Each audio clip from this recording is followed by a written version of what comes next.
Hi everyone. इस video में हम बात करने वाले हैं दिल्ली यूनिवर्सिटी के पीजी एडमिशन प्रोसेस के बारे में 2026 की। मेनली इस वीडियो में हम रेगुलर और एनसीवेब की बात करने वाले हैं। एसओएल की बात हमने करी है किसी और वीडियो में, आप उस वीडियो को जाकर देख सकते हो। डीयू के रेगुलर और एनसीवेब डिपार्टमेंट में पीजी में जो एडमिशन होता है दोस्तों, वो केवल सीयूटी के बेसिस पर होगा, सीयूटी पीजी के बेसिस पर, जिसके फॉर्म करंटली निकले हुए हैं एज ऑन टूडेज डेट 2 जनवरी जब मैं वीडियो बना रहा हूँ, और लास्ट डेट इसकी 14 जनवरी है। तो दोबारा रिपीट करता हूं कि जो भी बच्चा डीयू रेगुलर या एनसीवेब में 2026 में पोस्ट ग्रेजुएट प्रोग्राम में एडमिशन लेना चाहता है, उसे सबसे पहला काम सीयूटी पीजी का फॉर्म भरना ही पड़ेगा, सीयूटी पीजी का एग्जाम देना पड़ेगा। उसके स्कोर के बेसिस पर ही उसमें एडमिशन मिलता है, और इसके फॉर्म निकले हुए हैं जिसकी लास्ट डेट 14 जनवरी है। पहला स्टेप आपको सीयूटी का फॉर्म भरना है। अब सीयूटी के फॉर्म भरते समय डीयू के अंदर आपको कौन सा कोड लेना है, बीएड के लिए कौन सा कोड है, एलएलबी के लिए कौन सा कोड है, या यूं कहूं MA political science, MA English, Hindi, MCom, MSc, MCA, इनके लिए कौन सा कोड है। कोड का मतलब कि भाई जो पेपर होता है उसके अलग अलग कोड डिफाइन करे हैं यूनिवर्सिटी ने। उसके रिगार्डिंग आप डीयू की वेबसाइट पर पीजी का ब्राउज़र डाउनलोड कीजिए, उसमें कोड लिखा हुआ है आपके प्रोग्राम के आगे कि आपके प्रोग्राम की एलिजिबिलिटी ये है, इसका कोड ये है, यानी कि फॉर्म भरते समय आपको ये कोड सिलेक्ट करना है। ठीक है जी, ये चीज भी आप डीयू के प्रोस्पेक्टस में देख सकते हो। और सीयूटी पीजी का फॉर्म भरते समय कोड बहुत केयरफुली चूज करें। बीएड के रिगार्डिंग में इतना कहूंगा कि भाई उसमें बहुत सारे कोड होते हैं। अगर आप सोशल साइंस में बीएड करना चाहते हो तो उसका डिफरेंट कोड है, अगर आप साइंस स्ट्रीम में करना चाहते हो तो उसका डिफरेंट कोड है, लैंग्वेज में करना चाहते हो तो डिफरेंट कोड है। वो कोड बहुत ध्यान से आपको चूज करना है। सीयूटी पीजी का जो फॉर्म है मैक्सिमम आप 4 सब्जेक्ट तक का भर सकते हो। तो अगर आप चाहो तो बीएड के साथ मैं एमए पॉलिटिकल साइंस के लिए अप्लाई करना चाहता हूँ, एलएलबी के साथ एमए हिस्ट्री या एमए पॉल साइंस के लिए भी अप्लाई करना चाहता हूँ, तो वो आप कर सकते हो। मैक्सिमम 4 कोर्सेज तक अप्लाई सीयूटी पीजी के फॉर्म में। ठीक है जी, तो सीयूटी पीजी का फॉर्म भरा जाएगा, इसका एग्जाम हो जाएगा, एग्जाम के बाद इसका रिजल्ट आ जाएगा। एग्जाम इसका मार्च में है, रिजल्ट अराउंड अप्रैल के लास्ट या मई के फर्स्ट वीक तक आ जाता है।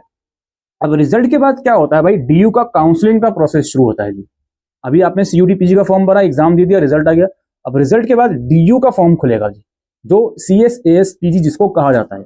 उसमें आपको काउंसलिंग फॉर्म भरना पड़ता है, कुछ अपनी पर्सनल डिटेल्स प्रोवाइड करनी पड़ती हैं, एकेडमिक डिटेल्स प्रोवाइड करनी पड़ती हैं, सीयूटी का स्कोर कार्ड और कुछ और एक्स्ट्रा डिटेल आपको प्रोवाइड करनी पड़ती है। डॉक्यूमेंट उस काउंसलिंग फॉर्म में डालने पड़ते हैं आपको, फोटोग्राफ, सिग्नेचर, 10th की मार्कशीट, 12th की मार्कशीट। अगर ग्रेजुएशन का रिजल्ट आ चुका है तो उसकी मार्कशीट, नहीं आया तो सेमेस्टर 5 तक की मार्कशीट भी चल जाएगी उस टाइम पर। और कोई रिजर्व कैटेगरी है तो उसका डॉक्यूमेंट। यहाँ पे मैं आपको एक बात बता दूं, जो भी ऐसे स्टूडेंट हैं जो ओबीसी या ईडब्ल्यूएस कैटेगरी से आते हैं, उनका जो रिजर्व कैटेगरी का डॉक्यूमेंट है वो 31 मार्च 2026 के बाद का होना चाहिए। ये बात बार बार हर साल बताई जाती है, उसके बावजूद स्टूडेंट्स एंड मोमेंट पर गड़बड़ कर देते हैं, तो इस चीज का ध्यान रखें। ठीक है, काउंसलिंग फॉर्म आपका मई जून तक चलेगा रिजल्ट आने के बाद, तो आप 31 मार्च के बाद उसको रिन्यू करवा लीजिएगा अपना रिजर्व कैटेगरी, ओबीसी और ईडब्ल्यूएस वाला। बाकी एससी एसटी का पुराना भी चल जाता है। तो ये रिजर्व कैटेगरी का सर्टिफिकेट। बाकी अगर आपकी कोई कुछ और क्वाटा है, आपका डिसेबिलिटी का क्वाटा है, कश्मीरी माइग्रेंट का क्वाटा है या स्पोर्ट्स क्वाटा है, तो उसका डॉक्यूमेंट आपको लगाना पड़ता है। और इसके अलावा उस फॉर्म के अंदर आपको प्रेफरेंस देनी होती है, यानी कि जैसे मान लीजिए एलएलबी कोर्स है, वो लॉ सेंटर 1 में भी ऑफर किया जा रहा है, लॉ सेंटर 2 में भी ऑफर करा जा रहा है, और कॉमन लॉ सेंटर में भी ऑफर किया जा रहा है। तो आप लॉ जो प्रोग्राम है वो किस इंस्टीट्यूट में करना चाहते हो डीयू के, उसका प्रेफरेंस आपको देना पड़ता है, प्रेफरेंस शीट जिसे बोलते हैं। और एनसीएफ वाले भी इसी में फॉर्म भरेंगे, उनका भी सेम क्राइटेरिया है। उनका भी फॉर्म भरते समय एनसीएफ का ऑप्शन आता है, वो उन्हें सेलेक्ट करना पड़ता है कि वो उसमें अगर प्रेफर करना चाहते हैं। एनसीएफ केवल गर्ल्स कैंडिडेट के लिए होता है, और जो दिल्ली की रेजिडेंसी सिर्फ उनके लिए होता है। तो वो काउंसलिंग फॉर्म में आपको सेलेक्ट करना होता है, और 250 रुपीज के अराउंड पेमेंट करनी पड़ती है काउंसलिंग फॉर्म की। काउंसलिंग फॉर्म की पेमेंट करने के बाद फिर जो डीयू है वो रिजल्ट निकालता है काउंसलिंग का। और जनरली इनिशियली 2 से 3 राउंड वो लोग निकालते हैं कि फर्स्ट राउंड हमने निकाला, कितने बच्चों का एडमिशन हुआ, वो सब चीजें आपको पता चलेंगी आपके काउंसलिंग पोर्टल में कि भाई आपके फर्स्ट राउंड में आपके प्रोग्राम की, आपकी कैटेगरी की कितनी कट ऑफ गई है, लोएस्ट या हाईएस्ट। और आपका उसमें अगर एडमिशन हुआ तो वहाँ पे शो करता है कि हाँ जी आपको इस राउंड में ये सीट अलॉट हो गई। फिर आपको ऑनलाइन ही सीट को एक्सेप्ट करना पड़ता है। आपके डॉक्यूमेंट वेरिफिकेशन होते हैं ऑनलाइन कॉलेज द्वारा, अगर कुछ गड़बड़ी होती है इसमें तो वो लोग वही डाल देते हैं, अगर नहीं होती तो डॉक्यूमेंट वेरिफिकेशन के बाद ही ऑनलाइन ही फीस पेमेंट का ऑप्शन आ जाता है। जो भी आपकी एडमिशन फीस होती है वो आप पे कर देते हो। फिर आपको ये डिसाइड करना पड़ता है कि अगर आप अपनी सीट से सेटिस्फाइड हो तो उसको फ्रीज कर लो, सेटिस्फाइड नहीं हो, आप चाहते हो कि मैं नेक्स्ट राउंड में भी जाऊं, तो उसको अपग्रेड कर लो। लेकिन अपग्रेड करने के लिए मेक श्योर कि जिस राउंड में अगर आपको कोई सीट अलॉट हुई है आप उससे डिससेटिस्फाइड हो और नेक्स्ट राउंड में जाना चाहते हो, तो उस राउंड में एडमिशन लेकर ही आप अपग्रेड कर सकते हो।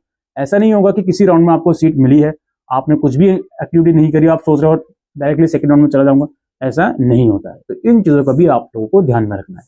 बाकी जो आप एडमिशन फीस भर देते हो सीट अलॉटमेंट के बाद, तो उसके बाद आपका एडमिशन कंफर्म हो जाता है। फिर जब आपके कॉलेजेस वगैरह खुलते हैं उस टाइम पर आप लोगों की जो काउंसलिंग वगैरह डॉक्यूमेंट वेरिफिकेशन होते हैं, फिजिकल वेरिफिकेशन, वो आपका किया जाता है। ठीक है, ये प्रोसेस होता है दिल्ली यूनिवर्सिटी में पीजी एडमिशन का।